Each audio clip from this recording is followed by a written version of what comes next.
Brought to you by Jam Lab Africa and the Civic Tech Innovation Network.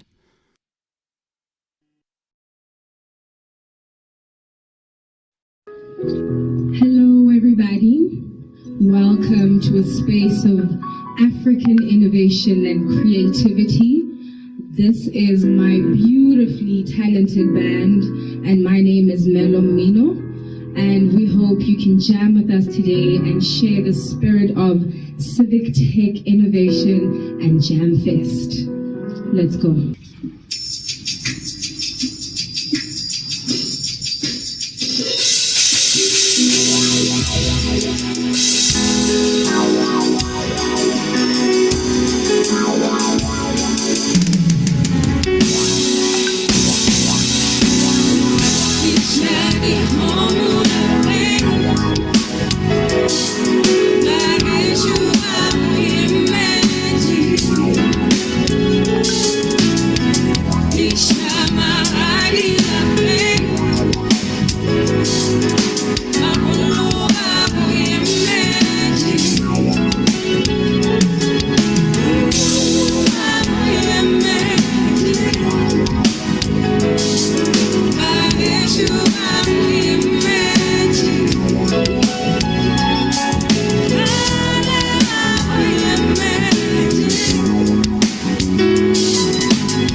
Hello everybody, welcome to a space of African innovation and creativity. This is my beautifully talented Good morning and a warm welcome to the Civic Tech Innovation Forum, co-hosted along with JamFest. Thank you for joining us from all across the continent and the rest of the world for this year's forum under the Unplugged theme. My name is Koketso Moeti. I am the Executive Director of Amandla.mobi and will be facilitating this panel discussion titled Civic Tech Innovation Forum Opening Plenary, the rise of the civic in African governance. Today, we will be building on previous discussions, successes, and lessons from the last 5 CTIF conferences. This year, the Civic Tech Innovations 2022's Unplugged, but still connecting, opening plenary will focus on the intersection of African governance, public service delivery, and civic tech. The session will investigate the roles of civic actors in societal governance and delivery, including how emerging technologies are enabling or expanding these new roles. We will engage with ideas and experiences for what civic tech has to offer in taking Africa forward. That is, the opportunities, but also what the risks, obstacles, and challenges there may be. Now that we've welcomed you, I want to cover a few housekeeping rules. If you can, please share and tweet today's conversation on social media using the hashtag CTIF2022 and hashtag Unplugged22. We really want this conference to be interactive, so please use the Q&A function for any questions directed to our speakers, and for comments and queries, please use the chat function. Please note that this session will be translated into French as well. And so just beneath the Q&A box, you will find a translation option. Just so you are aware, this session is being recorded and will be publicly available on our various digital platforms in different formats. So joining me today, which I'm very excited about, we've got Toela Nirenda Jere, the Head of Economic Integration and Digital Transformation. We have Aldred Jordan from GovChat, South Africa. Angela Odua Lungati from Ushahidi. Busayo Moraquinho, Independent, formerly Director of Community Engagements, Connected Development. Aiden Eyakuze from OGP and Twaweza, East Africa.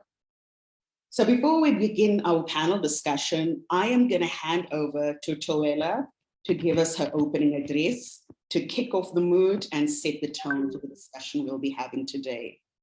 Over to you, Toela. Thank you very much, Koketso, and good morning and good afternoon to everyone joining, depending on where you're joining from. I want to start by, first of all, just thanking the organizers of this forum for this invitation to participate. And I'm really looking forward to the discussions that will follow. So it's always interesting for me to find myself in spaces and conversations that highlight different dimensions of the use of technology in advancing development. I have had the privilege to work in various capacities in academia, in the private sector, with civil society organizations, and now currently in regional and continental development with the African Union Development Agency. So it's an honor really for me to join you today in this forum, looking at the intersection of technology-enabled engagement between civil society and civil activism on the one hand, and with government and governance on the other. I will make the disclaimer that I am an engineer. Mon Dieu, Ludivine, j'ai complètement oublié 9h à 10h. We tend to speak in bullet points, so this keynote perhaps may not Je ne me be the souvenais que lecture de that you were all 11h30 là. I'm going to structure my contribution just around a few points that I hope perhaps will remind us perhaps in terms of where we're coming from, but also perhaps stimulate the discussion in terms of where we're going and how we want to better engage as civic actors, but also in terms of working with our various governments and governance processes. The first thing that I want to start by talking about is the fact that we have, I think, a solid foundation in terms of frameworks, instruments, and initiatives for good governance at the continental level. And what we need to now do is to put our money where our mouths are and walk that talk. In 2000, when the Constitutive Act of the African Union was adopted, Most countries in Africa had obtained independence. Some were single-party states, and a few were also multi-party states. And one of the objectives of the African Union, as stated in the Act, is to promote democratic principles and institutions, popular participation, and good governance. And alongside that is a principle that says that we will respect democratic principles, human rights, the rule of law, and good governance. The NEPAD framework, which was adopted in 2002, also echoes these same sentiments around good governance and resulted in the creation of the African peer review mechanism as a way for us to actually track and monitor the way in which we were actually adhering to these principles of good governance that we had set out for ourselves. And we note that since then, there have been a number of charters and conventions speaking to the issues around good governance, including the African Charter on Democracy, Elections and Governance, which was adopted in 2007, the African Charter on the Values and Principles of Decentralization, Local Governance and Local Development, 2014, the African Charter on Values and Principles of Public Service Administration in 2011, the Convention on Preventing and Combating Corruption. And then all of this encapsulated in the African governance architecture, which basically looks at how do we actually put all these things into practice, make sure that we are implementing our shared values and really upholding the principles that we have set for ourselves. Moving forward, we have developed Agenda 2063, which allows us to bring all our development aspirations under one umbrella and sets a trajectory for long-term development planning and implementation. Agenda 2063 envisions a continent in which there is a universal culture of good governance, democratic values, gender equality, and respect for human rights, justice, and the rule of law. And we can cite 4 of the Agenda 2063 aspirations, which perhaps are key to these discussions on governance, namely Aspiration 1, a prosperous Africa based on inclusive growth and sustainable development. And we are talking about civic engagement, which requires us to really be inclusive. The third aspiration, which speaks very specifically to good governance, democracy, human rights, justice, and the rule of law. The fourth aspiration for a peaceful and secure Africa. And then aspiration number 6, which looks at development that is people-driven and that relies on the potential of our people, especially the women, youth, and our young children. So against this backdrop of all these declarations, these instruments, these initiatives, we have to then also acknowledge that there are uneven levels of domestication and implementation across the continent. And therein lies the challenge and really the reason why I said we have to now start walking our talk. Point number 2 that I would like to perhaps highlight is the fact that the number of civil actors and non-state actors across the continent is increasing. I think we see that every day. We see that more and more, that there are a lot of organizations that are emerging, dealing with a number of issues, whether it be about democracy, good governance, elections, women's issues, children's rights, and so on. And so we see that the numbers are increasing. And for me, what I think I would like to say is that we need to make the circle bigger. And what I'm really pointing out to there is that even though we have this increase in the number of actors, we also can see that the civic space itself, in some instances, perhaps is shrinking, and shrinking for a number of reasons. We see that while governments perhaps will embrace engagement with civil society, there are others who will see non-state actors as a threat and who therefore will put in place measures to limit or stop their actions. And when we have this shrinking civic space, non-state actors, civil society actors will find their efforts hampered and their impact minimized. So we need to think about how we can actually make sure that we protect the integrity of the civic space within which we allow our actors to support government's efforts to govern and to promote good governance. And of course, we know that these constraints happen not only in the offline world, but they also find themselves in the digital space through measures such as internet shutdowns, and then also perhaps indirectly through issues such as the lack of access to internet and connectivity, which perhaps can limit civic engagement. The third point that I would like to perhaps highlight is, if civil technology is the answer, what is the question? A lot of times we talk about technology that goes in search of problems. We know that in the AU's Digital Transformation Strategy for Africa from 2020 to 2030, digitalization represents a way in which we can actually achieve innovative, inclusive, and sustainable growth by allowing opportunities for participative and inclusive decision-making.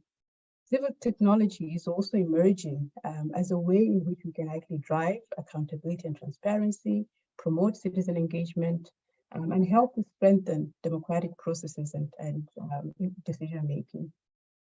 However, what we also know is that a lot of times, perhaps, when we develop these solutions, when we develop these civic tech solutions, we may sometimes neglect to understand who are the users, what do they need, what problem are we solving, and therefore, how do we make sure that we are using technology appropriately, that we are using it in a way that addresses people's real problems, and that we're using it in a way that is sustainable, both in terms of the platforms themselves, the access, but also in terms of the engagement. We know that there are a number of initiatives out there that are looking at supporting the initiatives that strengthen civic engagement, including the African Union Civil Tech Fund, which I think is a very good Pan-African initiative in that regard, but also the other solutions and funds and other initiatives out there. But I think the key thing there is to really make sure that as we are doing all these different things, how are we really making sure that we are responding to real problems and to problems for people where they are? The next point I'd like to make is that we need all hands on deck, because the issues that we're dealing with are multifaceted and they need multi-stakeholder action. We know that even as we talk about civic tech, it's a multifaceted issue that requires us to look at the organizations, the platforms, the techpreneurs, the government services, the governments themselves, and so on. And so what this means is that there is a need for interaction between different stakeholder groupings and stakeholders. And if you look at the AU architecture itself, you see that you have the African Union, you have the regional economic communities, you have regional organizations, all of which have a role to play in terms of being the connectors to policymakers and connecting these policymakers to the citizens, and also being able to convene the various stakeholders around issues. But what we also note is that even within the African Union architecture itself, issues around civic tech touch on many different departments, directorates, divisions, and programs. And so it is important that as actors in this space, we understand who these different divisions are and how we can actually engage them. So while we may naturally want to associate perhaps with the divisions that perhaps are looking at the technology side, which is the infrastructure and energy from the digital transformation strategy perspective, we have to recognize the fact that these issues sit in peace and security, they sit in political affairs, they also sit in economic affairs as well. So it is important for us to be able to identify the various entities that we should be engaging with. Point number 6. Are we there yet? If we don't know where we're going, any road will take us there. So how are we going to measure impact? How are we going to make sure that the things that we are doing as civil actors are really impacting on people's lives in the way that we would like them to?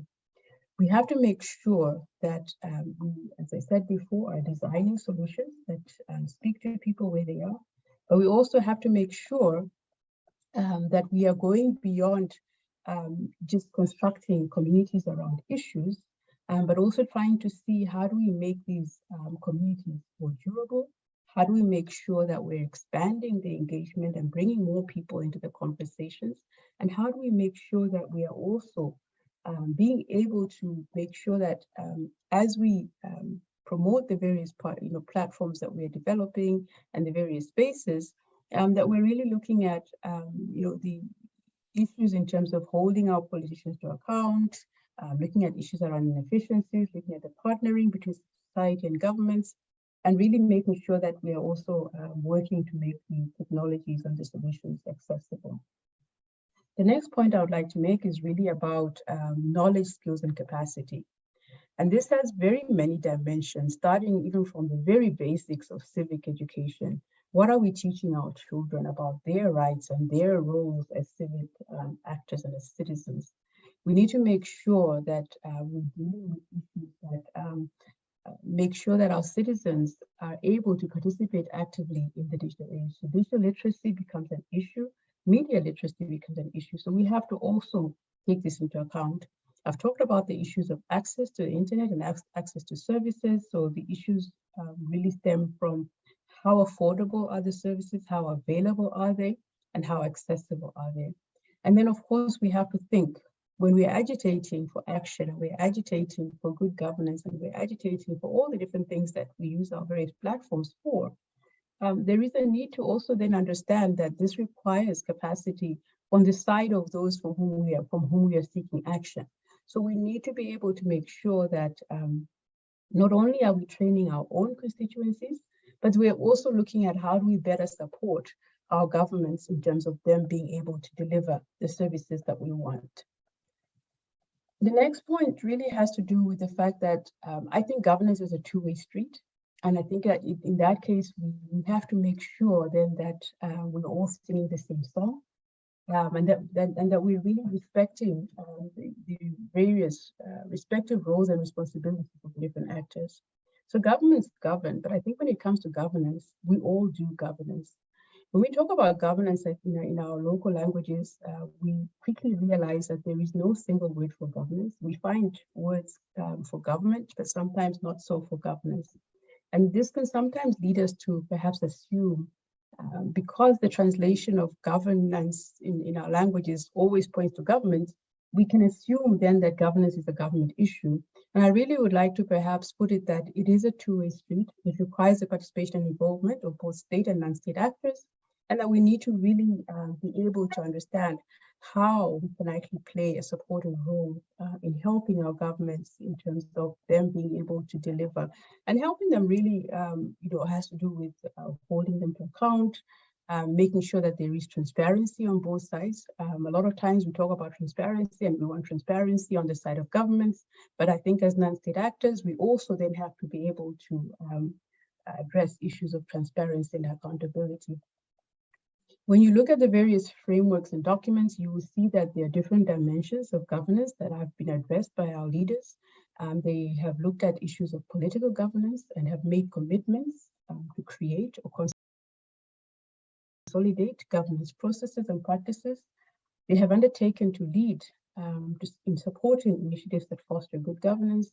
And this includes political pluralism, fair and open elections, respect for human rights, and upholding peace across the continent. But they have also considered issues of economic and corporate governance, really looking at how do we enhance the quality of economic and public fiscal management, and therefore making sure that we have the requisite capacity to develop and implement relevant policy and regulatory frameworks. So as I close, I think what I would like to perhaps look at is the legacy. So, we talk a lot in our context, of course, about the legacy of colonialism, the legacy of apartheid, the legacy of our fight for independence.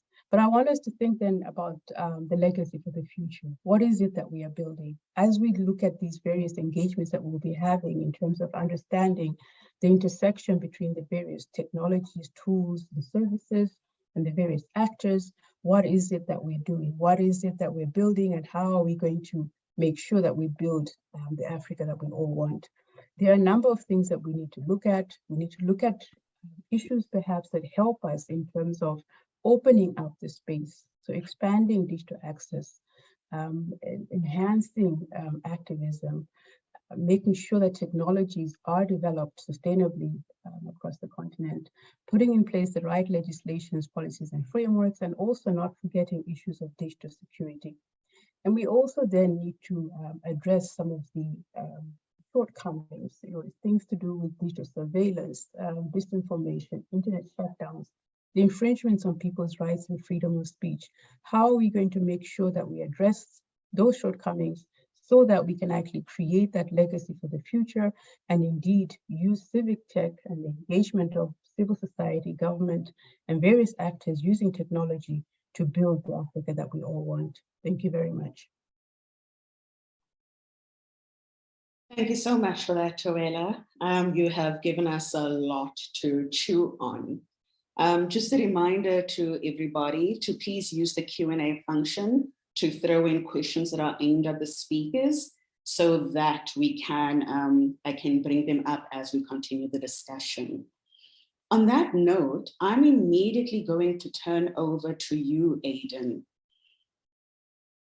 Toela just raised many issues of governance, but one of the things that struck me that she mentioned is that there is an increase in non-state actors, but also that governance is a two-way street that requires both state and non-state actors.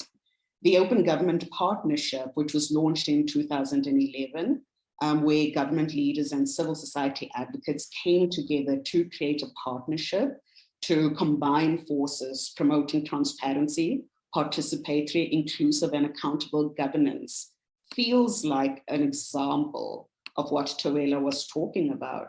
So from your vantage point, Aidan, how are things going in relation to that partnership? Thank you. Good morning. Hello, everybody. I knew, Koketso, you're going to jump into my to me first. So, but I can't say that I'm overly, prepared. But I've also been engaged with the OGP for the last, it's going on 6.5 to 7 years.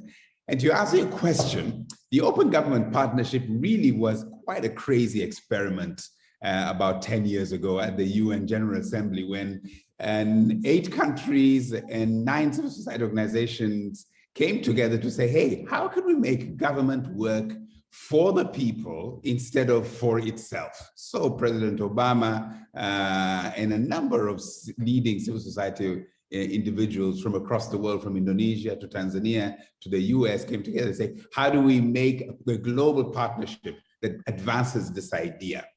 And elements, the core elements, and we can get into this a little bit later, the core elements of really open government are transparency, number 1, participation or inclusion of citizens, number 2, and number 3 is responsiveness or accountability of government to citizens themselves. So the partnership tries to advance that notion that when there is great collaboration between government and civil society, you get commitments that really improve and speak to the needs of ordinary citizens. And it is a mechanism for trying to make sure that the voice of citizens especially is systematically and in a structured way presented to government. It's negotiated with governments as to what citizen priorities are, and it is agreed with governments at what needs to happen. And usually it's government that takes the lead in executing on a number of commitments. And then it becomes a mechanism also for government to be accountable, again, in a systematic way with citizens. Now you might say, but governments are supposed to do this already anyway. Yes, that is the case, but the injection of civil society, and I think that is perhaps the interest for the Civic Tech Forum, the injection of civil society in a very structured way in a conversation with government over time, with negotiated agreements, with negotiated milestones, and with clear independent review and a monitoring of what government is doing, I think is the innovation here that we have tested over the past 10 years. And to give you a sense, we have, over 4,000 commitments have been put together by civil society organizations and the governments in 77 countries, and now 106 subnational entities such as municipalities and provinces are members. And one of the many things that we've discovered in looking very closely at the data is that when civil society and government really work together, the ambition of the commitments that government makes is much higher.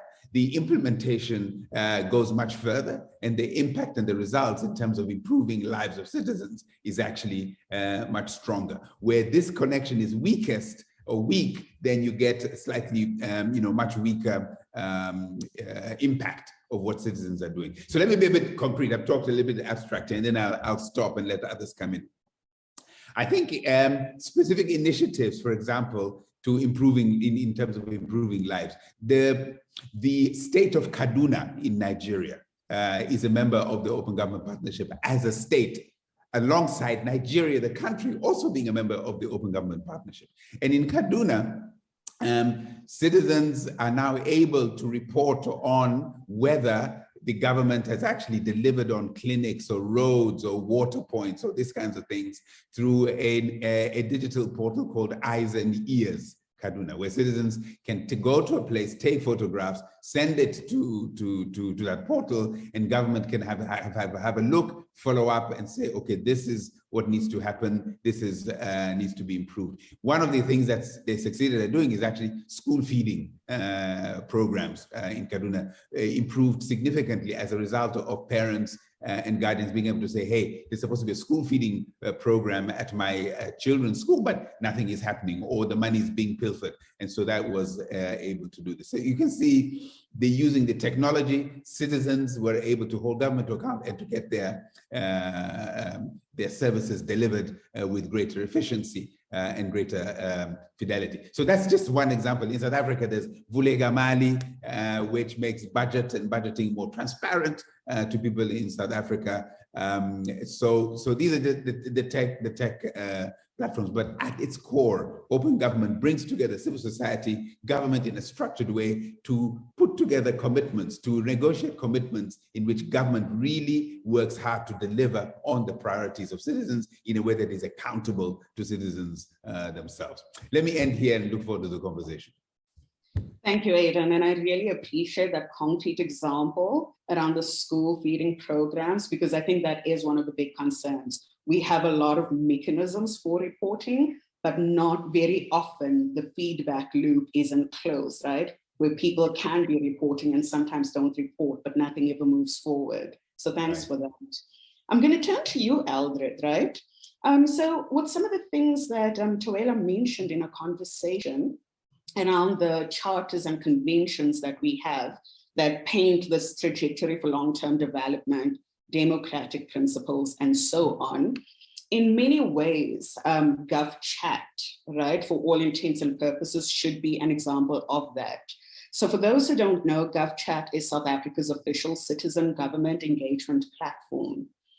Eldred, so GovChat aims to enhance governance transparency and accountability through the provision of tools for citizens to measure service levels and so on. I mean, in South Africa, we have seen many examples of attempts at these engagement platforms, some of which are defunct today, never really went well. I'd be quite interested in what makes GovChat particularly different. Is it actually effective? And how you see it as contributing to this trajectory that was mentioned by Tuela. Thank you, Chair. Wow, what a question that I can do justice to it. First of all, let me say massive honor to be part of this panel. Aidan, it's so good to see you again. Melissa, everyone, thank you so much for having me. It's been a while. One was wondering where the OGP was, but clearly they are back and doing pretty well. I guess, you are right when you say many have tried, civic engagement platforms and some has failed. I think GovChat took a lot of learning out of those, lessons.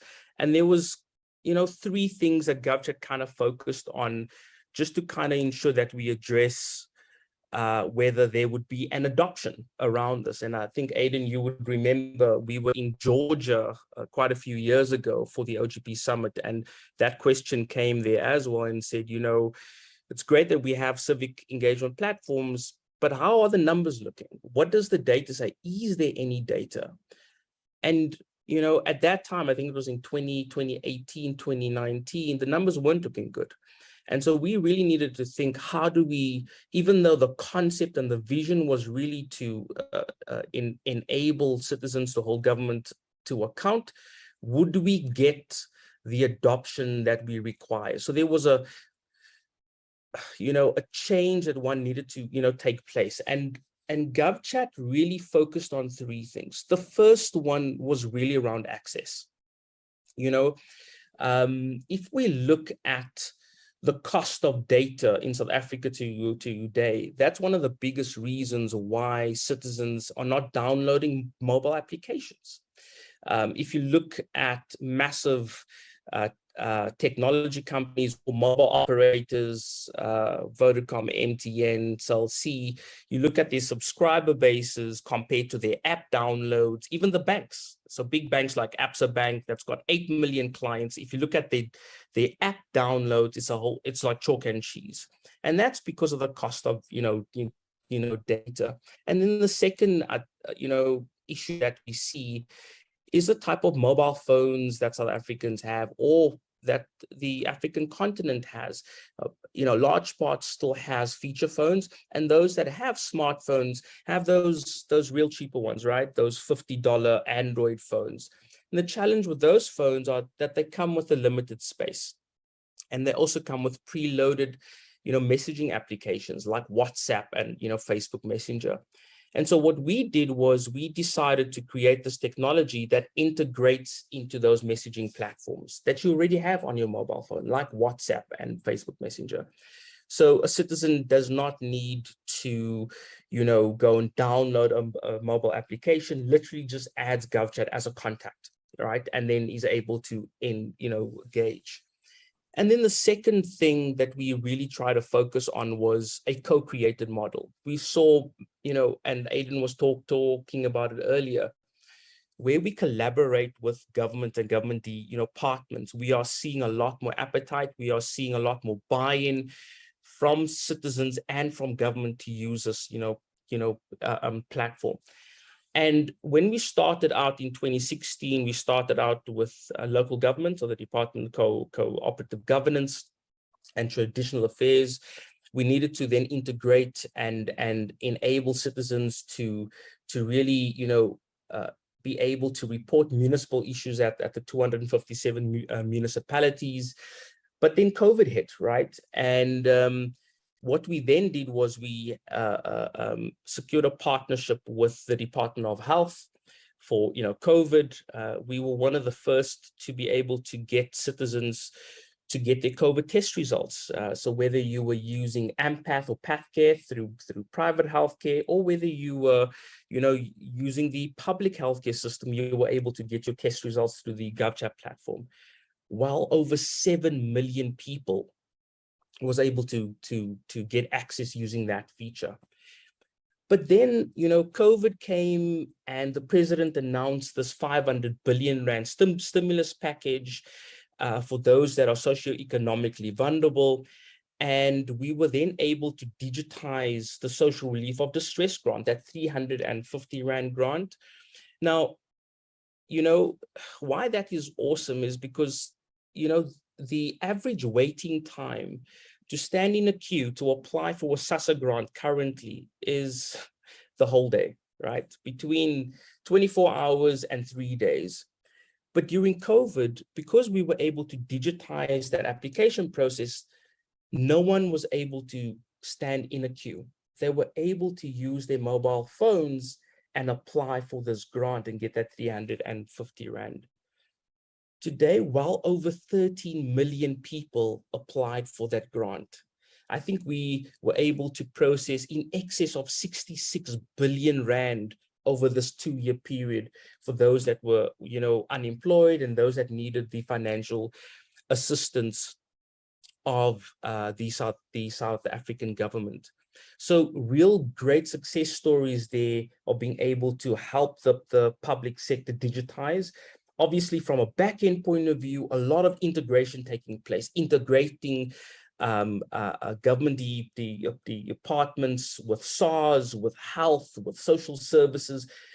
This never happened before. And that integration is helping us break the silos within government. A lot of government departments are still fragmented. They don't talk to one another. And that's where we find a lot of issues, corruption taking place, a lot of challenges where departments are not talking to one another. And the more we see a connected government, an integrated government, we are going to be able to address that issue. And then the final a focus that GovChat has was definitely scale, because we've also seen many platforms that reach a certain number fail because the technology was not able to host millions of people.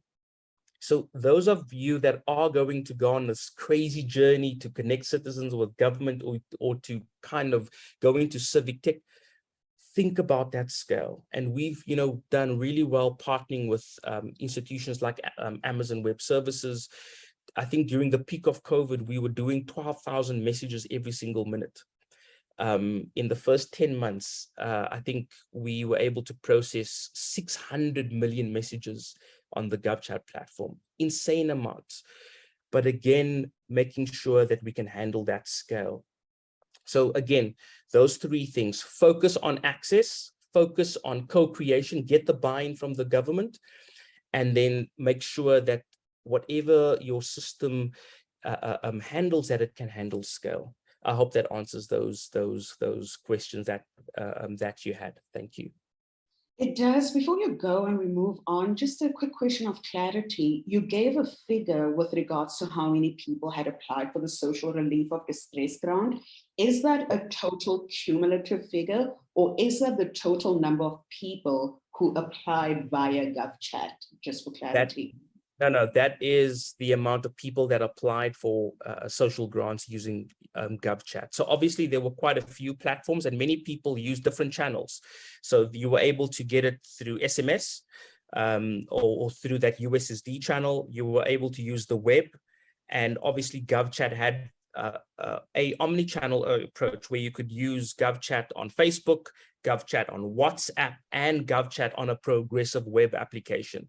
So we believe in ensuring that we assist citizens wherever they are, whatever platforms they use, and then integrate into those, platforms. So yeah, but on like average, if I look at the active users that use GovChat, we're talking about 9.5 million active users that uses it across government service. So whether it's local government, whether it is SASSA, whether it is rating a government institution, those are the figures that we basically see. Thank you. Thank you so much. Thank you for that. So I'm going to come over to you, Angela. The growing adoption of digital devices and technologies over the last 2 decades has enabled new forms of political participation, extending civic space beyond the physical realm. And COVID-19 underscored the importance of these spaces. But over and above that, we saw people in their individual capacities really step up as far as governance is concerned. Ushahidi, during the pandemic, in a period of 13 months, Ushahidi was deployed over 1,600 times across 130 countries. Can you tell us a little bit more about this experience of civic participation in governance?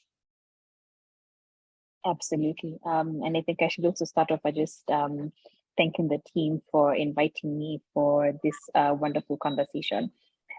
When I think about the work that was done during the COVID-19 pandemic, so that figure is actually more than 2,500 to date currently. I think it starts off with really taking a step back and thinking about what our goal is as an organization. And for us at Ushahidi, the main goal is to make sure that we are making technology as accessible as possible to ordinary citizens and marginalized groups, so they can then leverage that to solve problems in their communities, right? We have an open source platform that really makes it easy for them to purposefully gather information, analyze, and act on it through various streams. So you can pull in data from SMS, email, Twitter, smartphone applications, and the web. And the goal there is just empowering ordinary citizens to become active participants in stories being told about their locations, creating a bottom-up approach to information sharing. And during the COVID-19 pandemic, I think it became very clear that it was going to take collective action for us to be able to come out of the crisis. One, of course, we had significant information gaps, with us not necessarily knowing how the pandemic was progressing. Governments didn't necessarily have the capacity to actually be able to deal with issues as extensively as they could, and there were also limited resources. So what we saw was ordinary people coming together and trying to find ways to really become a part of the solution, not sit around and wait for somebody else to help them out. And so we saw ordinary citizens coming together to either create access to information about their testing experiences, or access to medicine, access to critical resources, providing mutual aid, really connecting people in need with those who could help. And I think that that's something that's catalyzed by the fact that over the last 10 to 14 years of our existence, one key ingredient has been necessary to see the kind of success that we've been seeing, and that's citizen participation. Citizens can no longer be considered passive recipients of information. They have to become actively involved in anything that's going on in their situation. And this is largely driven by the fact that the information landscape has also changed. We have access to platforms for self-expression. We can see that mobile penetration has really increased, especially within the African continent. But I think I must also give a bit of a disclaimer that while technology can facilitate engagement with these groups at extensive scales and make it really easy for us to meet them where they are, we also need to be clear that it's not just about the technology. One of the key lessons that we've learned from some of the work we've done, not only within Ushahidi, but also the Making All Voices Count project, is that technology alone is not enough to generate accountability. Yes, technology will form a crucial element in being able to elevate voices and make sure that people are being included. But with little responsiveness from people who are supposed to be responding, from duty bearers, that will open up the door for mistrust from citizens whose expectations are not being met. So technology can only be useful as part of a broader accountability claiming process. And a big part of building trust with people and seeing behavioral change lies in closing out the feedback loop. And so I think there needs to be more effort really put into building trust between citizens and their governments, so that we'll be able to see more progression going forward, especially within the continent.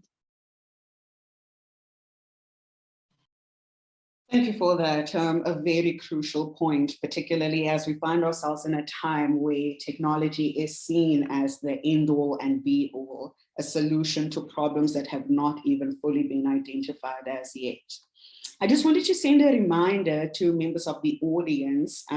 If you have any questions from the panelists, please drop them in the Q&A box, and we will direct them and get through as many of them as possible as well. We want to ensure that across the way, as we have this conversation, you are being heard as well, and that what you are most interested in is also being addressed.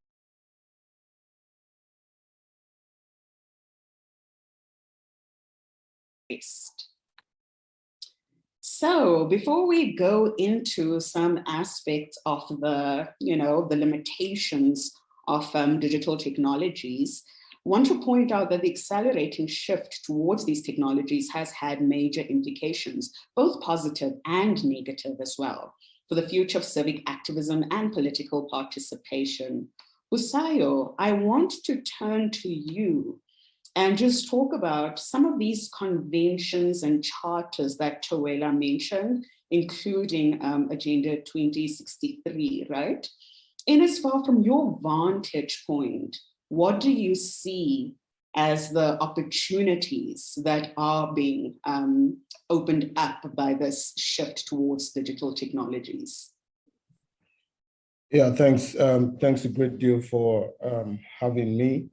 And it's really nice listening to everyone who has spoken. I've been a big fan of Gov Chats. I've also been a big fan of amandla.mobi. So for me, it's an interesting opportunity. Yeah, spot on. I think that there are various issues that are probably above the conversations we probably have, in terms of visioning. I mean, vision casting, and I've listened to the very wonderful keynote speech, and I felt I could connect to it, in so many ways. I just wanted to quickly speak to the fact that as part of this opening up of civic tech, I think it would be wisdom for us to conceptualize it in the idea of across various countries in Africa, and I can speak, clearly for Nigeria and about 9 other African countries where I have worked, whilst I was still with Connected Development. One of the tools we were able to develop was the Follow the Money tool. And with Follow the Money, we're able to curate the needs of citizens to hold their own governments to account. So our core was around social accountability. But much more than that, I realized managing that expression for about 3 to 4 years, that we had various underlying problems. And I'd probably want to share part of those challenges, that can probably add more value to, these commitments, we have across Africa. I just published an article that looked at about 8 things, which are very, very key expressions that I think we must have to probably look at. One of the first things I spoke about was visioning. There are times when we just see the need to create a platform, sometimes just to join the bandwagon of civic tech, because probably it's the next big thing, but we do not really understand the complexities, of working, alongside tech. So many a times activists, are drawn to, just ensuring that, voices of citizens are heard consistently. But much more than that, I see that there's a gap, around the adequate visioning of how, these tools are going to be used, the people that are going to be using the tool. You would be shocked to realize how much, of investments people are making without really understanding, these complexities. Another challenge, I probably, highlight every other time is the fact that most times, instead of finding that partnerships that is really needed, we begin to compete. We begin to compete in a space we've not really hacked, we've not really, understood for what it's supposed to be. But the truth of the matter is, in the long run, what we begin to see is that consistent embrace, the consistent understanding of citizens that, they can be able to hold their government to account in whatsoever way they can, but much more than that is the citizens' realities also. So stop talking about the cost of internet, for example, in Nigeria, talking about, and I mean, you probably want to see how much people use featured phones. People within marginalized communities, would probably want to stick to their radios because that's the cheapest means, for them to be able to have to listen or get whatever is happening across the world. So I still really do think that, whilst the technology is good, whilst the drive for the technology is interesting, while the visionings, are also appropriate, talking about the international space or within Africa, there's still a much greater need to probably begin to look at, how to carry these users along, carry these citizens along. COVID-19 brought us face to face with these realities. For example, when there was a lockdown in Nigeria, we immediately deployed, the I Follow the Money platform, which I know we're going to talk about in this event. We deployed the I Follow the Money platform, but one of the biggest challenges we had, even if we had almost about 10,000 users, was the fact that it was nearly difficult for people to go out there and still track the implementation of COVID-19 funds, for example.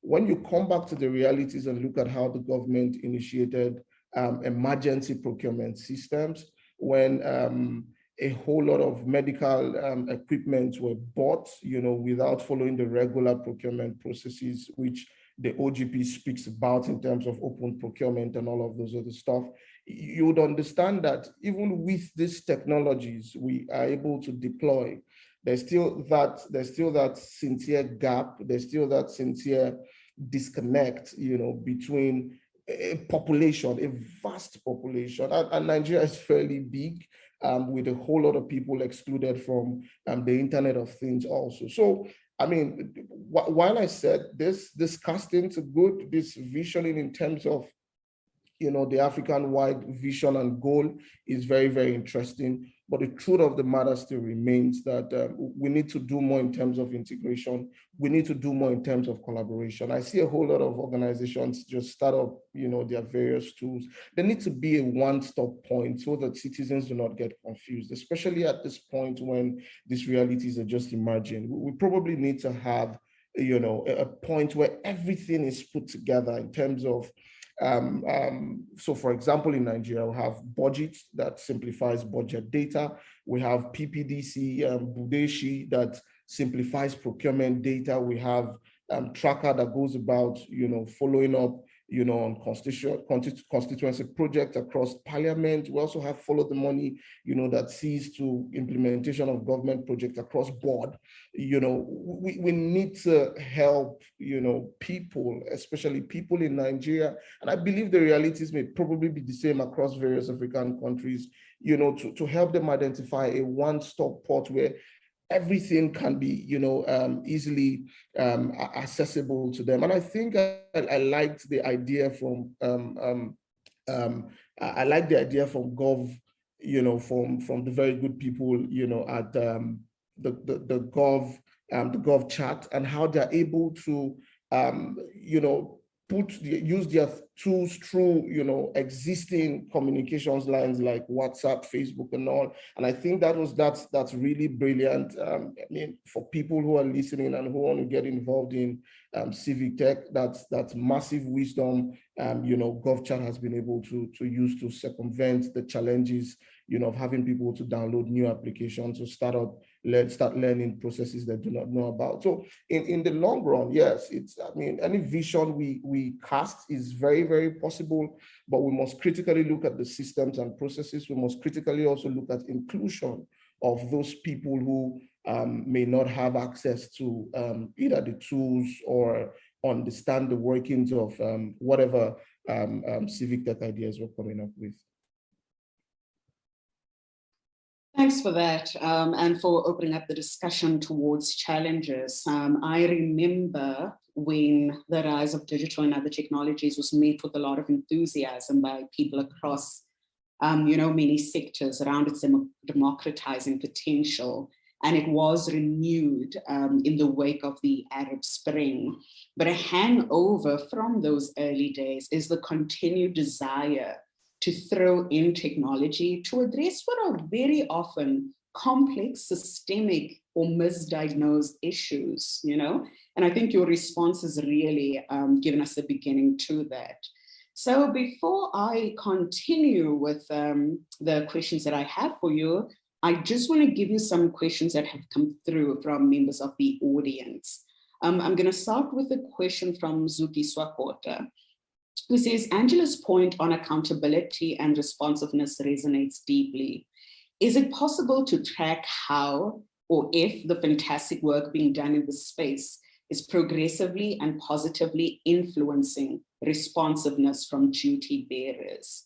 I think to answer this question, I just want to hand over to Aidan, and then I'll give you, Aldred, a shot as well, given where you are located. Hi. Hi, Zuki. It's good to hear your question. Zuki and I are sometimes partners in crime on the OGP. So yes, there is, I think, a way to measure it. You know about our independent reporting mechanism that the OGP uses to assess the quality of the process that led to citizens and government agreeing commitments, the implementation of those commitments, and the impact of those commitments. I think one thing that is interesting about the IRM, that's the independent reporting mechanism, is that it can, in a sense, almost anticipate whether there will be impact by looking at two things. One is really the quality of the conversation during co-creation. So if government really bulldozes the thing, then it's probably likely that they may not implement enthusiastically, and therefore the impact of those civic tech things will not be so high. But if there is a really robust conversation and co-creation of a commitment for government to say to be more transparent, to be producing data by default, or to really commit to closing the feedback loop that I think has been mentioned by all of the other speakers here, then I think you can get a particular impact. And of course, secondly, is you can look at the quality of the implementation of the commitment that the government is making. What I really love about Eldred's example was he mentioned, yes, co-creation as being a really core part of what made GovChat work.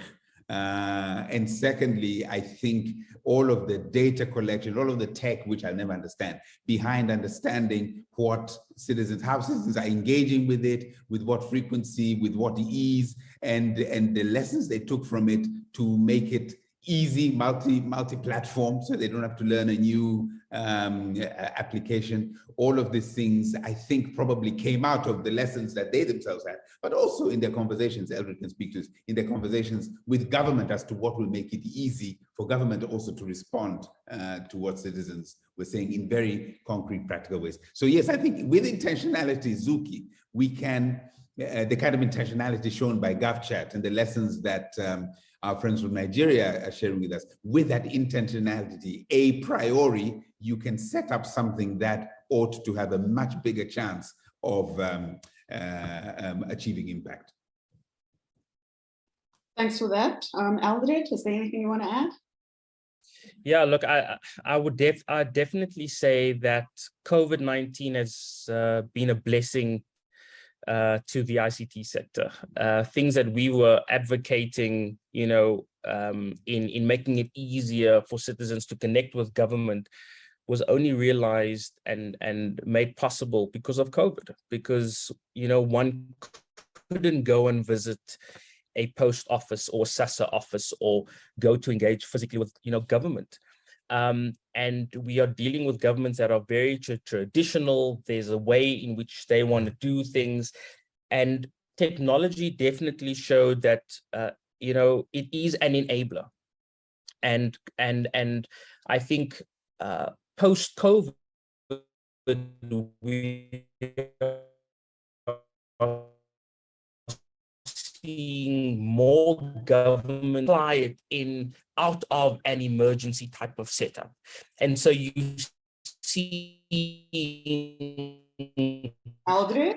More.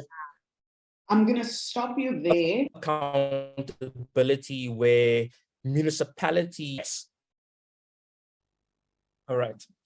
Okay. Sorry, we keep losing you. I think your network isn't so great. So I'm just going to pause you there. And okay, but now you're sounding clearer. Let's just get one shot. Okay, brilliant.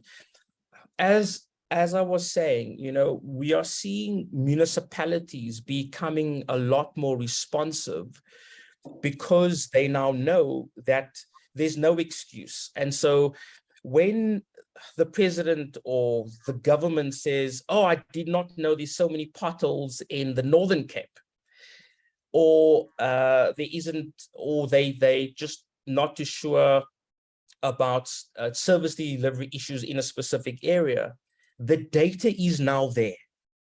The amount of issues that are being reported at a local government level, there is no excuse that the government doesn't know, because we make that information available to municipalities, to citizens, to institutions like the UN, to play that oversight role, right? And so because municipalities and local governments know that this information is now being made publicly available, they are acting a lot better. And we are starting to see the quality of that work be better as well. Because in the past, we would see someone that would report a water issue, the municipality comes out, they fix that issue, but the quality is really, really poor. And so that feedback loop around the citizen telling us how that issue was fixed is changing that game. And so the more we make that data available, we are seeing a lot more accountability. We are seeing a lot more governments knowing that if they don't fix this properly, that they are going to be exposed. And so a lot of learnings coming out of COVID.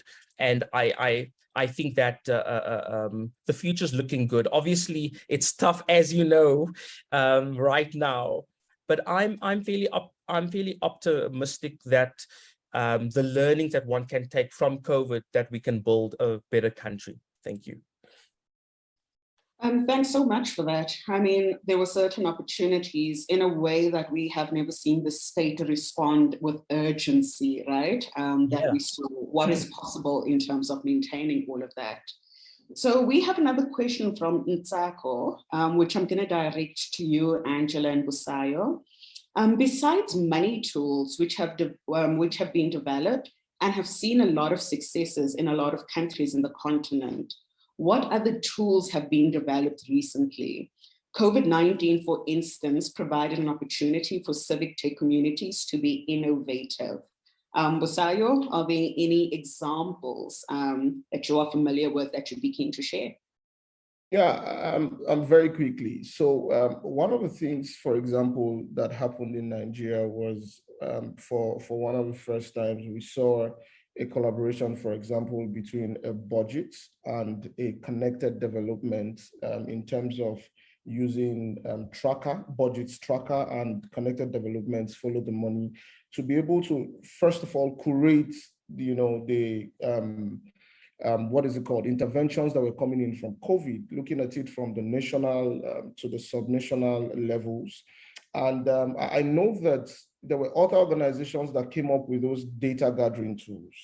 But unfortunately, because of the disconnect between the organized civil society and government, it was just like a watchdog situation, right? So, I mean, unlike GovChat, that there's a collaboration between the Civic tool and the government. It was just as if we were just antagonizing the government, because we had taken lessons from a very fatal situation that happened in 2012 in Nigeria, where there was a flooding and a whole lot of money came in, but the funds didn't trickle down to the people who were affected by the funds. So for us, it was part of the first reactions we had. Let's aggregate these funds together and create a system where we can be able to monitor, these funds when they come. But much more than that, monitor the utilization or the disbursement of these funds. And one of the things that happened, which was very funny, was that in the 21st century, a government institution, for example, started distributing, cash by hand, to people who were supposed to be beneficiaries of this COVID-19 support. Right. And for example, you can hardly track that kind of fund. The reason is because there was a lockdown. You can probably not begin to go from house to ask, how much did you get? How much were you given?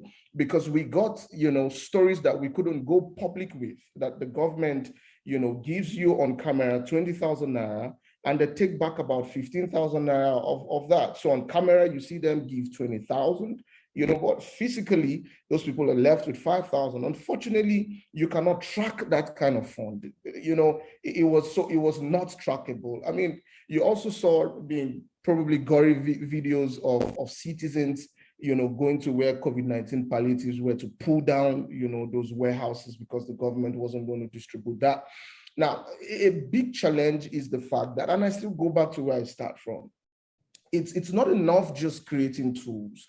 There are limitations around these tools, no matter how important these tools are, because you're dealing with humans who have various levels of experience.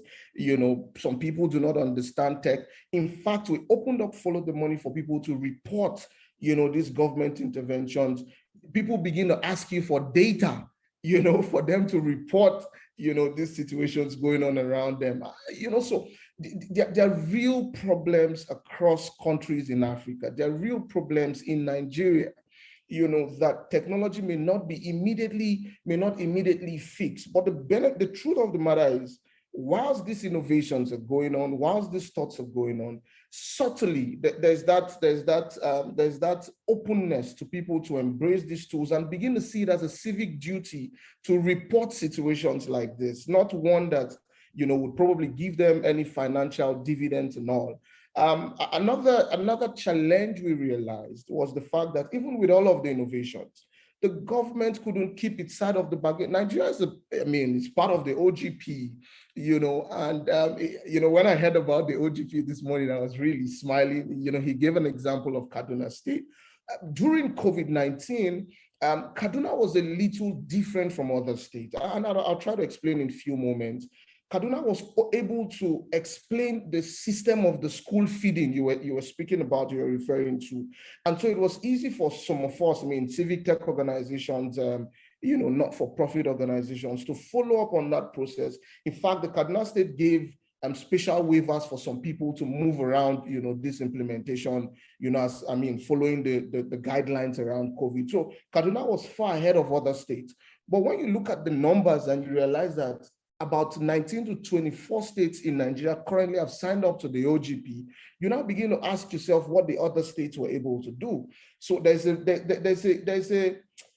on the side of the government, which is supposed to be the supply side, I think we've not been able to crack, totally, that reality around, good governance, the OGP, social accountability, and it's still a work in progress. We're not where we used to be 10 years ago. We have moved, but more can still be done. Lastly, before I yield the mic, there's the issue of, national processes. So for example, this is 2022.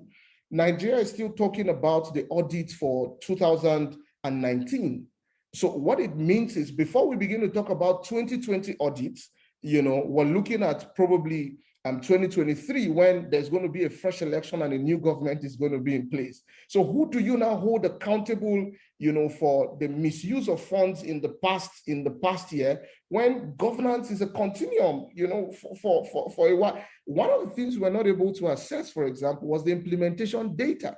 We got monies that came in, but we didn't get data on how these funds, were expended or was utilized across communities. So most times, there's still that gulf that we need to bridge. There's still that connection we need to bridge, and I think it's work in progress. Yes, there are innovations coming up every day, everywhere. I sit on a team with young people who just brainstorm about these civic innovations, but the truth of the matter is, there's still so much more we need to do institutionally between the relationship between government and citizens. There's still so much more we need to do, with these Pan-African collaborations like the OGP. There's still so much more, that needs to be done across communities to enable them have access to internet, have access to data, have access to this information on the go. And so I just needed to share that. Thank you.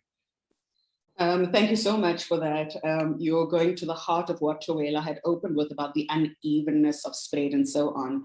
Aidan, I just want to note that I have noted your hand. I just want to give Angela a chance to potentially just add to this question, to this response.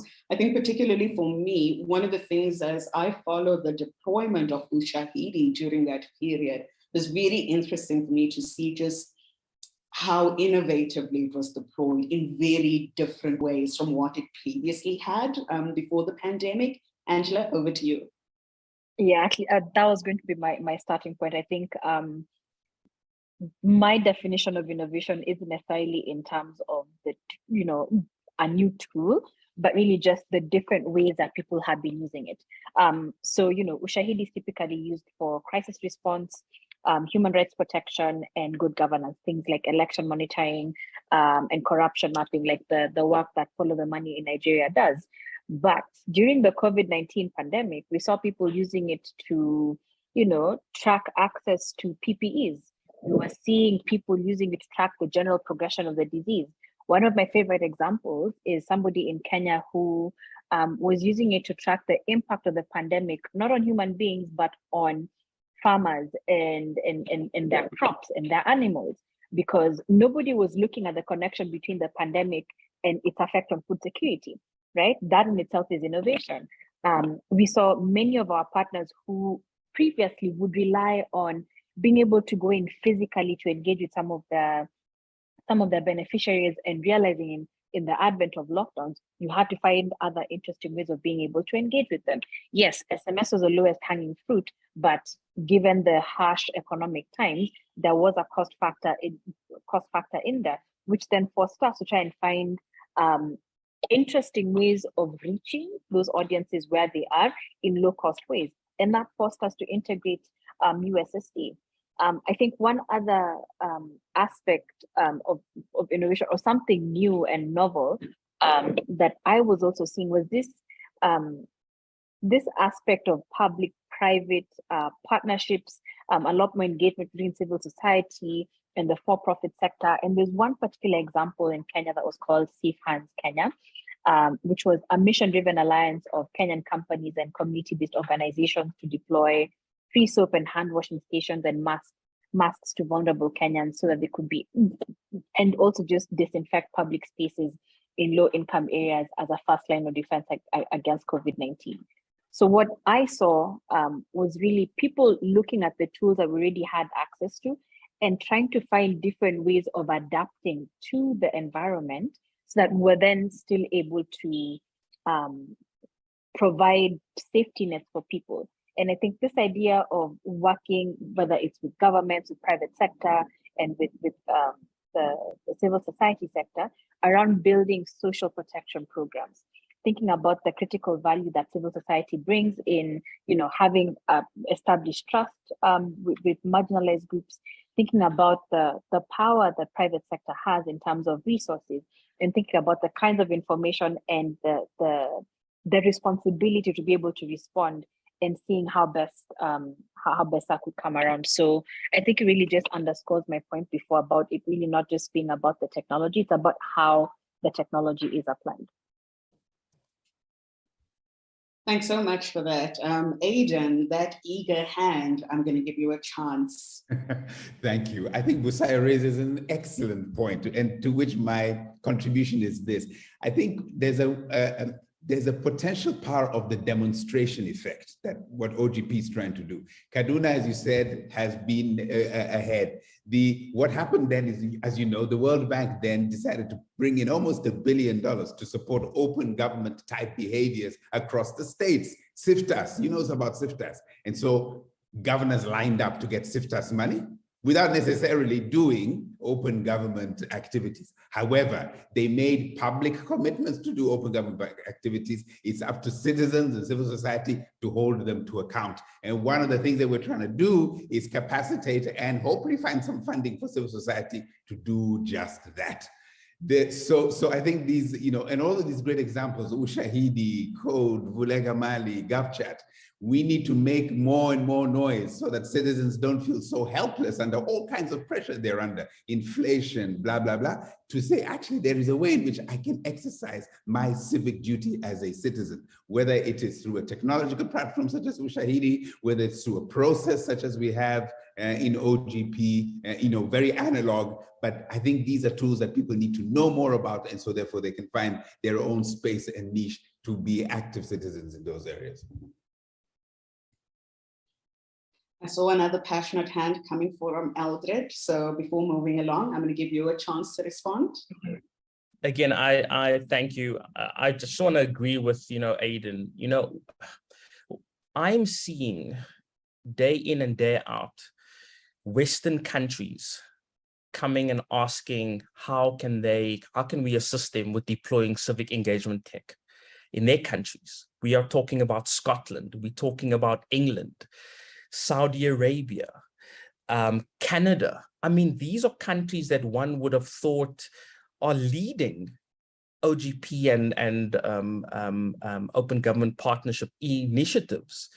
But I think that Africa is leading. I think that Africa is leading because the challenges that we have on the continent is very different.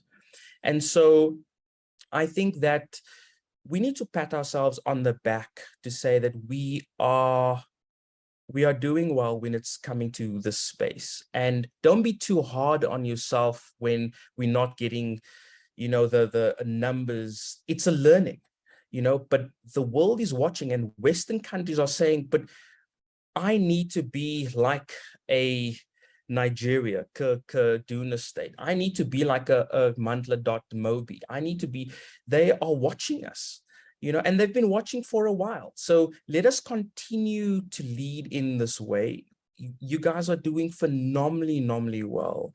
And, again, it's just a huge honor to do what we do. I'm so humbled that one can serve, but also that there are other countries that are watching and wanting to do the exact same in their countries. Thank you. Thanks for that. And I see Aidan giving you a loud second in the chat over there. You're opening up into what is about to follow, right? So I remember Luke Jordan, who founded Grassroots in South Africa, released a guide for civic tech practitioners that was aptly titled, Don't Build It. And the sentiment echoed a recommendation from a Making All Voices Count study that was undertaken in 2015. And one of the findings was think twice before you build. So the study looked at how organizations in South Africa and Kenya select technology tools in their transparency and accountability initiatives. And it found that most organizations were dissatisfied when they built technology, but also that they just didn't choose the tools appropriately.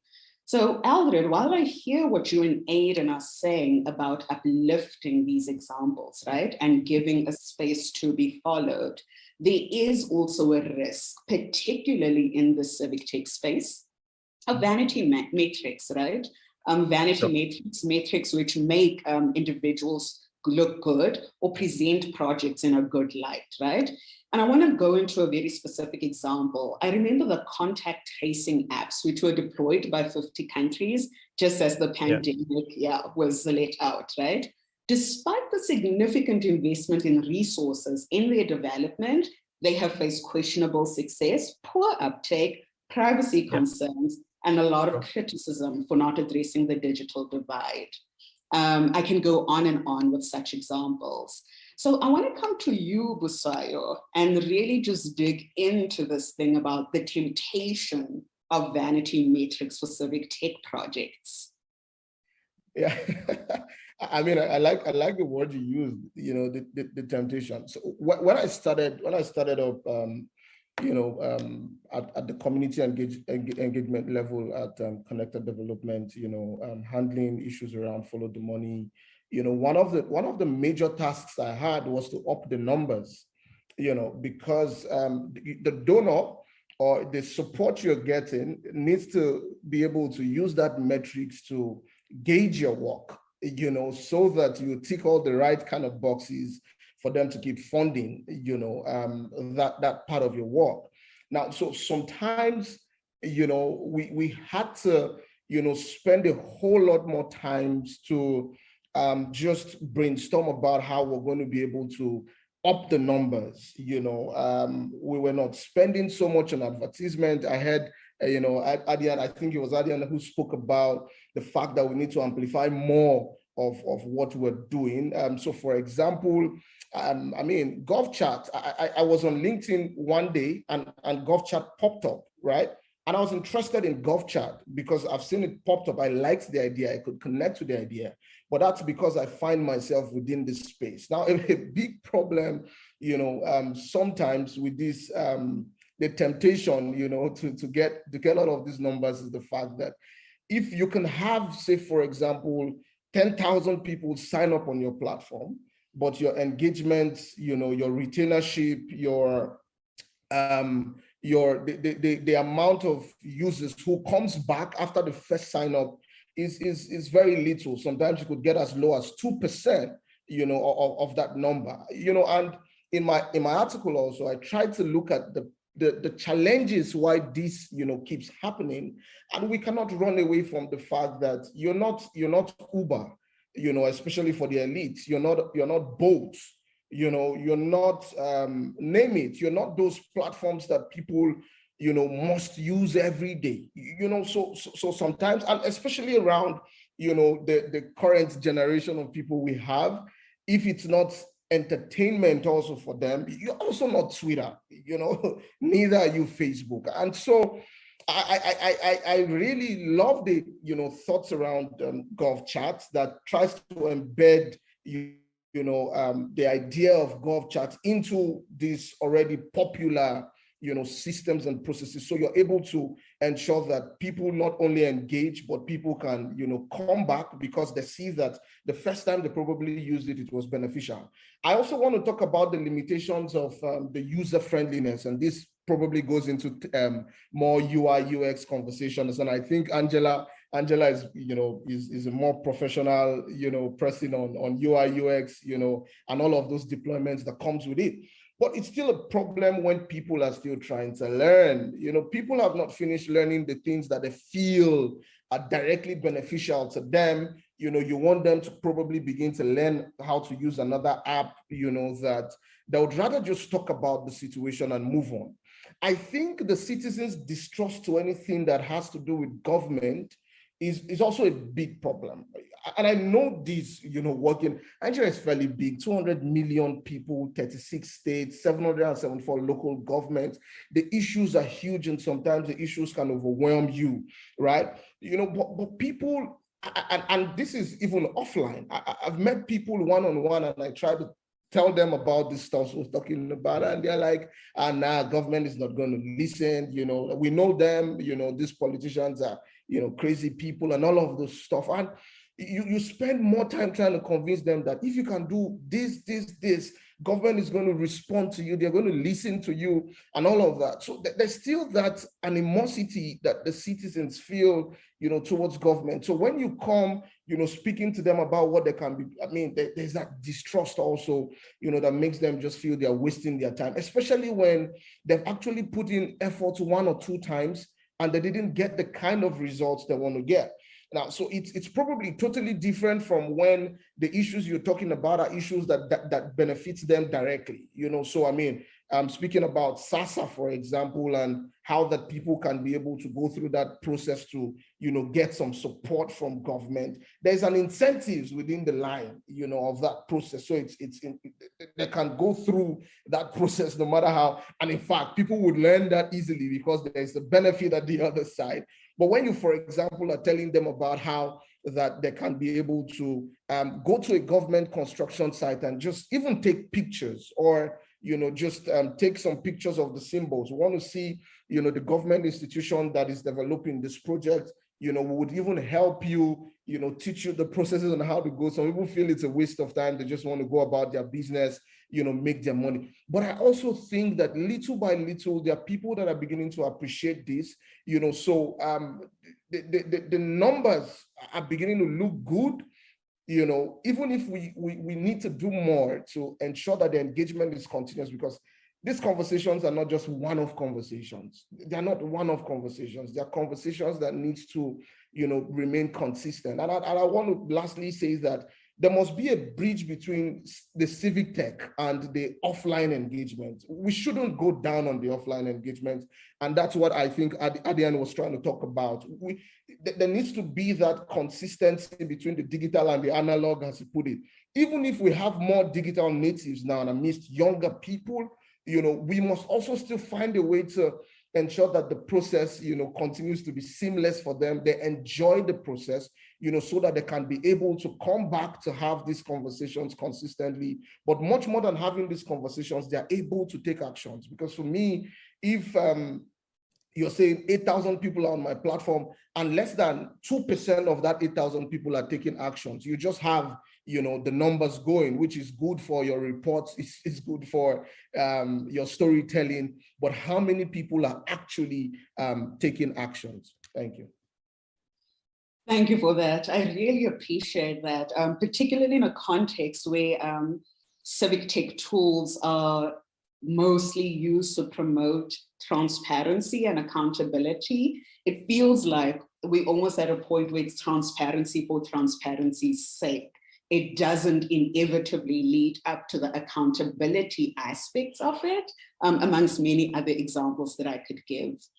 So we have a question from Ode at Accountability Lab Nigeria.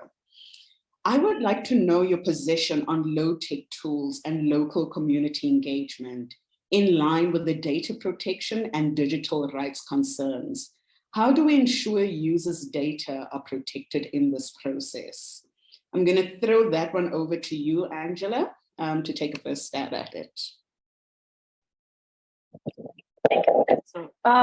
So I think one of the things that's increasingly clear is that we definitely need to have policies in place that set some of those mechanisms in place to protect citizens. And I know that there's a lot of progress that's been made on that front. There are a number of African countries that have data protection acts or data protection policies, some of which might be borrowing from GDPR, but it's still a step in the right direction.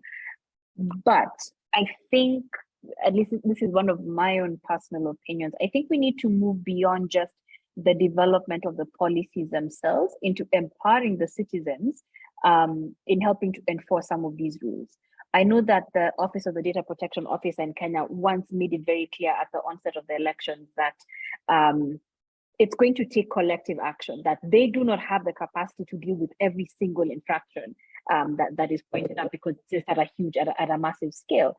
And so we really need to move towards more education and awareness, get people to really understand what their digital privacy rights are, so that at the point of engaging with some of these programs that do ask of you to share certain information, that you're very aware of what is being shared, what its purpose is, how it's going to be used, and what's going to be done with your data afterwards, such that the responsibility isn't just within the hands of a select few to make sure they're being protected. So it's pairing up, yes, setting up the policies in place and the rules and regulations, but also empowering ordinary citizens with a good understanding of what it means to them to share this kind of information, the risks that they're exposed to, and what avenues they have for retribution in case that happens. Thank you very much for that. I would also like to point out that the African Digital Rights Network did a comparative review of 6 countries on the continent around surveillance, privacy laws and surveillance. And what it found that there's been a lot of introduction of new laws that expand state surveillance powers. And there's a lack of legal precision and privacy safeguards in existing surveillance legislation. But amongst the many other findings, one of them that should really talk to us all here is that there is insufficient capacity in civil society to hold the state fully accountable in law, and that is an area that should worry us. And so I do think as we talk about how data is protected, we should also be looking at ways in which there is insufficient capacity on this. Aidan and Aldred's very enthusiastic hands are up. So before we move on to our next question, I'm going to hand over to you, Aidan, and then I'll get back to you, Aldred. Thank you. To your point, let me just show you the cover of the Skeptic. Oh, you can't read it. Oh, there. The Skeptic's Guide to Open Government, with a picture of a lady in Kaduna doing something very analog, talking to people and getting them to use the platforms, the photographs. And it's the point Busai was making. We got to have a ground game here. We can't just have a game in the digital space. Without a ground game, it's so much harder to get citizens engaged. Number 2, on the legal environment for holding governments to account with respect to data privacy and data protection. Tanzania has got a bill in parliament, which is going to be discussed over the next few weeks around exactly that. But what happened yesterday and the day before, in collaboration with a couple of legal firms, as a civil society, put together a moot court to train young lawyers. Lawyers were still studying law to understand these issues from a very practical point of view. So they looked at the draft law, we created some cases, and they argued before a bench why such data protection ought to happen. And the instant case was the illegal transfer of data from one country to another. So we need to also find creative ways of getting young people involved, lawyers, professionals on the ground floor. Otherwise, the next few years or the next few decades in which data is going to be king are going to be another Wild West for many people, and especially for citizens who are left without protection. So we need to train up the lawyers and that ecosystem of professionals around understanding the importance of these data protection in order to make it work for citizens. Over to you, Aldred. Thank you. I think as much as we want to hold the government to account when it comes to data privacy, I think that we must hold the private sector to account as well. Big tech companies globally are being fined left, right, and center. Facebook, WhatsApp, hundreds of millions of euros fines for breaching data privacy clauses. And I really think that big institutions like big tech needs to act responsible, because they are sitting with billions of people's of data. Those of you would have recalled about 2 years ago, we took Facebook and WhatsApp to the Competition Commission, because after we were doing really well from a data point of view, millions of users started using GovChat, WhatsApp and Facebook wanted to switch us off. And we knew that there was a reason for this. We knew that they wanted to be in control of citizens' data. As you know, their commercial model is the selling of data, right, to advertisers. And GovChat made it very clear that that's a space that we won't get into. We try our utmost to secure that data. We anonymize that data. We aggregate a lot of that information, and we make that information available to the government and to various oversight institutions like the UN to really try and strengthen the work that the South African government does. But I think it's very important that we hold the private sector and big tech, our partners, to account when they are in control of this, data. So a very important point that you are, touching, Chair. I'm very concerned in data breaches. I'm very concerned in the way that big tech is trying to monetize and commercialize and profiteer off our data. That is very, very sensitive. We are seeing in the West that our data is being used to manipulate elections, which is becoming really, really, dangerous. And so we need to, with partners like the UN, like the World Bank, like the African Union, be able to lead with member states and say, this is how we are going to do it. We need to continue protecting that data, which is really, really sensitive. And it's not going to happen in a few years. It needs to happen now, because the amount of data that we are consuming as the government, as civic engagement platforms are in its millions. So we cannot wait for 5-10 years before we address this, challenge. We need to address it now. All right. Thank you. Thank you very much for that. We have a question. Aidan, while you have typed it, your response in writing, I still do want to ask, in case anybody also has a similar question. So Victor had asked, is there data that ranks performance of countries on implementing OGP? Over to you, Aidan. So no, we don't rank countries on the implementation of OGP for a couple of reasons. One, we find it a bit counterproductive. If those of you who are economists or follow the World Bank remember the Doing Business ranking, which had its own controversies, including pressure to manipulate rankings from particular countries. So we don't do ranking. What we do is independent reporting mechanism independent reports on how they're doing in terms of talking to citizens, in creating their commitments to open up government, how they're doing in implementation of that, and how they're doing in terms of impact on really improving citizens' lives. And so these reports go back to the countries and civil society for them to improve their processes. And so we want to make it valuable in that sense. And we find that ranking them is not productive, because you see, they're not all trying to aim for the same thing. The context is so different. They're trying to open up different parts of government in different sorts of ways. So ranking would be a bit meaningless. That is super helpful. Thank you for sharing that. Just to add on to what Aldred was saying, right? I think over the last couple of years, we have seen the power held by big tech companies and government as well under close scrutiny. But it should be open to the private sector, the private interests at large, right? Because they are not the only ones who should be subjected to scrutiny. So right now, I'm thinking about the duopolistic MasterCard and Visa, who have such a hegemony around online payment processing, as an example, which gives them a lot of power to be an arbitrator of what is and should be online. And we have many examples of seeing it abused. So within that entire online ecosystem, there's a lot of powers that we aren't adequately paying attention to that we should. So we are coming to an end of a session, but before we do that, just as a wrap up, right? There was a lot of discussion about the opportunities posed by civic tech. But the reality is that in response to the use of technologies to open up civic space, we've also seen reactionary actors trying to close these spaces, right?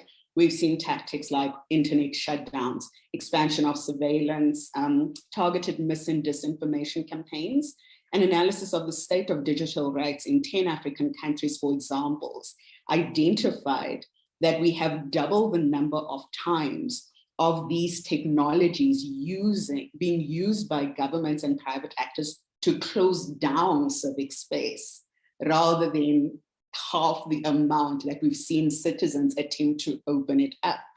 So I just wanted to hand over to you, Angela, to just talk us through, like, yes, there is all these opportunities. Yes, there's many lessons that we can learn, but the reality is there is also a whole range of risks that come with these tools.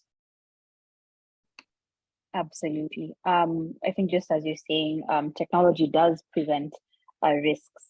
There's definitely a significant number of bad actors who are trying to take advantage of these situations. And it goes back to the point that I just made before. So I think there's definitely access to much more secure tools these days around access to platforms to engage. There's VPNs, there's things like secure browsers like Tor, and then of course the work by civil society actors.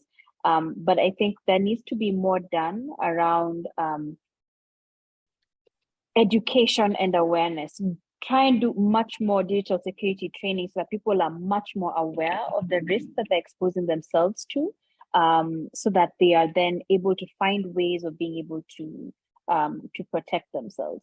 So it's pairing up things like, we know that there's still gaps around the policy. I think the key here right now is really just giving people the tools that they need to be able to protect themselves.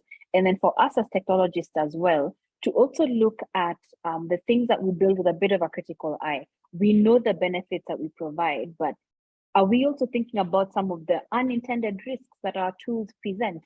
And what are the avenues that we're trying to create to close that, right? For example, for us with the Shahidi, we know that we do have, it's an open platform that does allow for you to collect massive amounts of information. In some cases, there will be some personal identifying information. And that in itself presents a risk.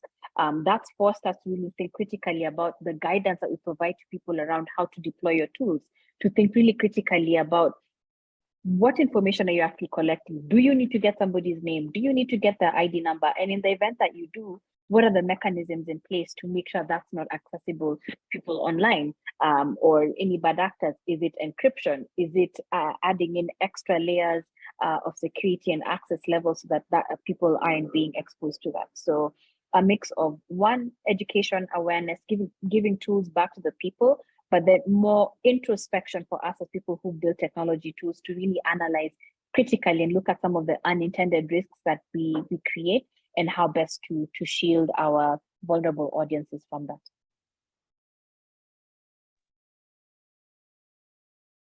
Fusayo, I'm going to turn over to you to briefly just let us know what your thoughts are on this issue of the risk, because I think I've really enjoyed your energy. You come in with a healthy dose of skepticism in this conversation, which I absolutely appreciate. Yeah, I mean, great one. I think Angela said a whole lot about this. I think we have to begin the process of building trust. And I like the fact that civic tech is it's quite emerging. It's not there yet, particularly in Africa.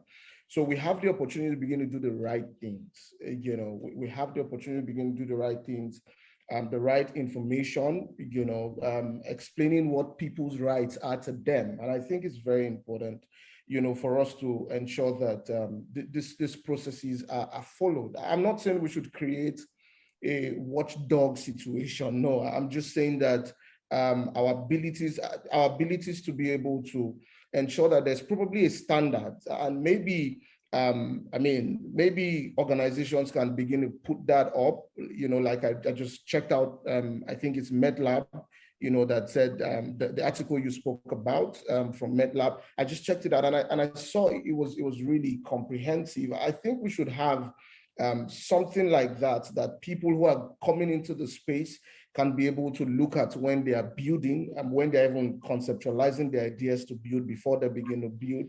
I think that's very important. Number two, I also think that we have to educate, and this must have to come from advocacy. I know that digital rights, is currently a big conversation going on in Nigeria, and Ode from Accountability Lab, is part of the people leading those conversations. I also think that from the position of the lawmakers, they need to understand, because a chunk of these guys who are in parliament, for example, really do not understand the issues. They do not even understand the global conversation.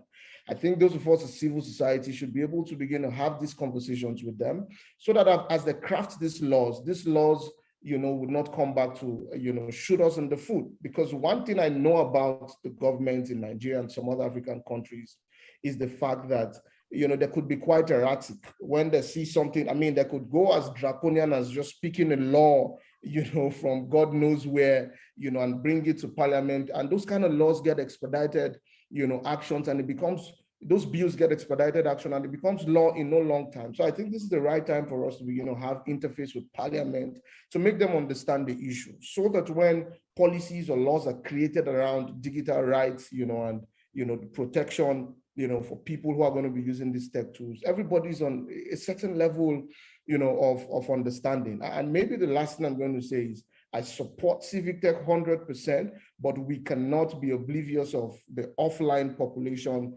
that we need to win over. We have to win them over. I know some people who cannot trust a bank app, for example. The people in my father's generation who would prefer to still walk into the bank, we have to win them, over to understand that this is one of the easiest way, to ensure that transparency and accountability, and even good governance, is entrenched in the society. Thank you. Before I bring us up to a close, I just want to invite Toela to give us a brief closing sentiment that she'd like to share with the audience today. Toela?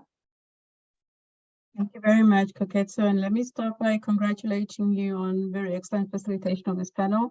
And also just to say that I have had the best time listening to all the different interventions and all the different examples, case studies, and the insights that the panel has provided.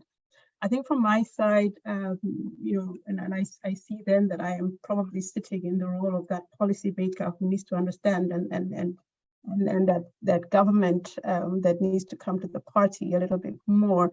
Maybe just three things that I would like to perhaps to share in terms of my perspectives as we close.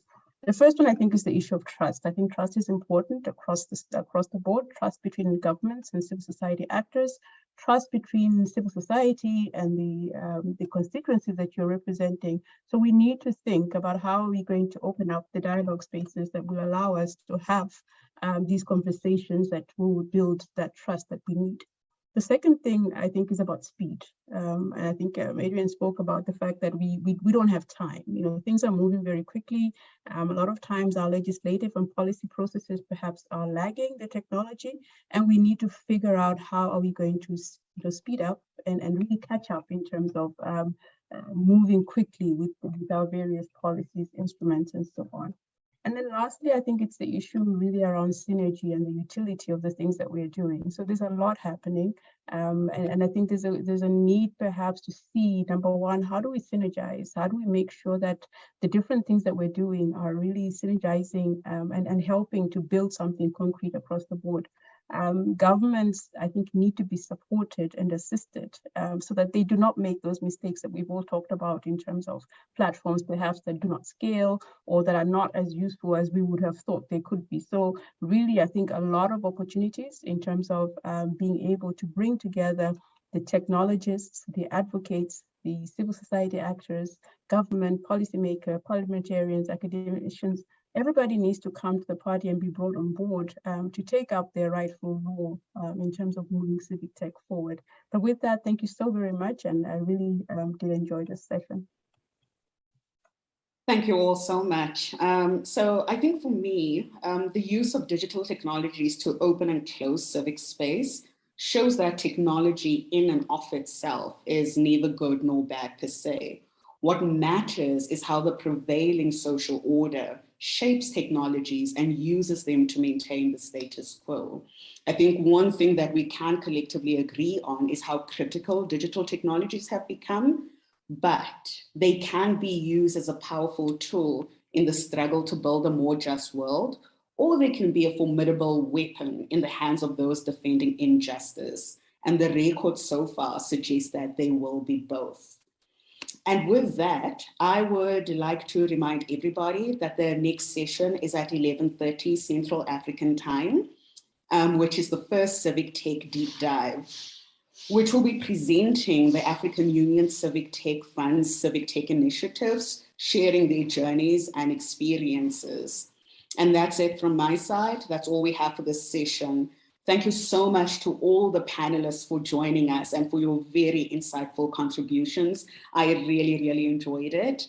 Thank you so much to everybody, the audience and everybody who joined in to follow the session. Thank you so much for the questions that were asked.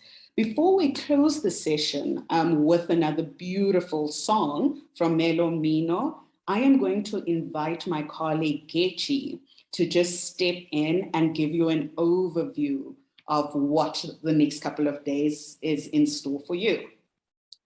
Over to you, Getchi.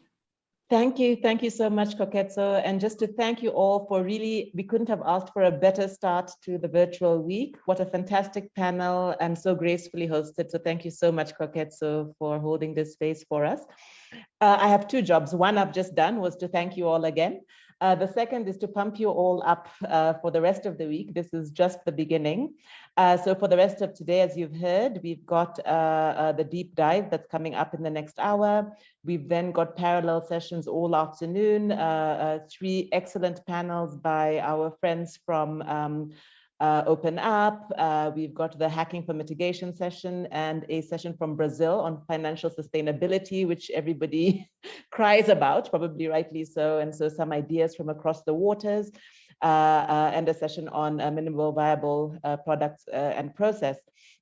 In the evening, as we have every week for the month, there'll be the virtual hangout. And today, if you want to hear how a fashion bracelet can help combat GBV, if you want to hear about how people are trying to use not just data, but also solidarity to assist data-based journalism and storytelling, if you want to hear about how governments can be encouraged to be more compliant, driven through civic tech, please join us at the Daily Hangout this evening. The rest of the week, the program is online. We'll carry on through Tuesday. We've got some excellent sessions tomorrow. If I can just highlight selfishly that we do have a session that's going to be a roundtable of civic tech innovators talking about the issues and challenges they're facing. And I think it'll be more of what we might have begun to hear today, but followed in the afternoon by a panel of people who are funding in the space. Sometimes we think these are mythical monsters out there who we just go to for funding. And what we are asking them is to tell us what's really going on in their heads and in the landscape that many people here depend on to support the work that we do. So what's happening in terms of the funding environment? Wednesday, we carry on with, again, a day full of sessions and a closing ceremony. We've got an exciting book talk with Afua Bruce, who has written an excellent book that we hope everybody will have a look at, but we'll get to hear a panel on that. We'll have a session with innovators, mainly African innovators, actually, at MIT Solve, and just hear about some of the methods they're using. So it's a nice mix, I think, over the next 2 days between sessions where we talk about our practice and the space we're in, but also some technical tools and approaches. So please join us for that. I love that Busayo was emphasizing that we have to keep that mix between the analog and the digital. And so we are unplugged, but also plugging in CTIF this year. So we welcome you to please join us in Johannesburg if you can, in the week of the 25th, where we have the in-person program at the Tsimologong precinct. For those of you who've been walking this journey with us for a while, you know that that's where we held our last physical session. So we are happy to be able to meet again. So please join us for that. The program is online. And of course, please visit the virtual exhibition booth. It's accessible via the AirMeet, and the weekly hangouts will continue to spotlight particular civic tech initiatives and some of the new talent, but also some of the new and powerful programs and projects that people are running across the continent. The weekly hangouts are an opportunity to engage with them and ask questions about what they're doing. So please do visit that. And just ending up then with everything is available via the website, the QR code. I think that's all from me. It's a bit of a mouthful, but we're hoping it's an active and exciting month where we can engage quite deeply with a lot of the issues that have been raised here today, both the opportunities in the space we have in civic tech, but also the challenges and the warnings I think we're getting about the caution with which we must approach what we've taken on to participate in. So without further ado, I believe we can go into our final Mellow Minnow performance. We love, as always, celebrating with music. Bye, everybody. Thank you.